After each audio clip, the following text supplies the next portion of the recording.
क्या आपने कभी सोचा है कि जिस भारत को दुनिया की सबसे बड़ी आबादी वाला देश कहा जाता है, वही भारत आने वाले वर्षों में घटती आबादी की चुनौती का सामना कर सकता है? हाल ही में सामने आए आंकड़ों ने देश और दुनिया के कई बड़े विशेषज्ञों की चिंता बढ़ा दी है।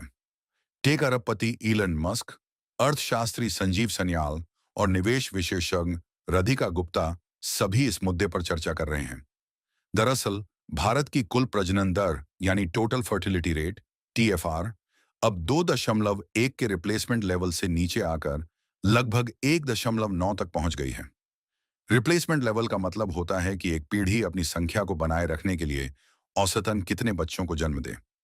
जब यह दर 2.1 से नीचे चली जाती है तो लंबे समय में आबादी स्थिर होने लगती है और फिर घटने भी लग सकती है। इस विषय पर एलन मस्क ने भी प्रतिक्रिया दी है। उन्होंने कहा कि भारत में जन्म दर तेजी से गिर रही है और शिक्षित वर्ग में यह गिरावट कई साल पहले ही शुरू हो चुकी थी।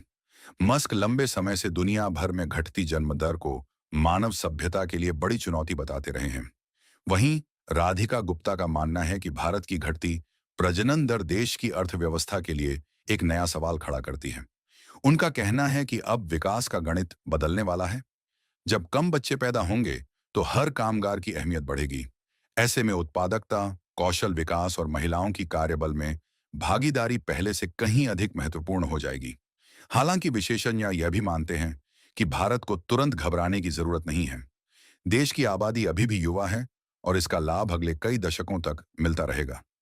लेकिन यदि जन्म दर लगातार नीचे जाती रही तो भविष्य में भारत भी उन देशों की तरह चुनौतियों का सामना कर सकता है जहां बुजुर्गों की संख्या तेजी से बढ़ रही है और काम करने वाली आबादी कम होती जा रही है। दिलचस्प बात यह है कि देश के अलग अलग राज्यों में स्थिति अलग है। दिल्ली, केरल, तमिलनाडु और पश्चिम बंगाल जैसे राज्यों में प्रजनन दर काफी कम हो चुकी है, जबकि बिहार, उत्तर प्रदेश और राजस्थान जैसे राज्यों में यह अभी भी रिप्लेसमेंट लेवल से ऊपर बनी हुई है।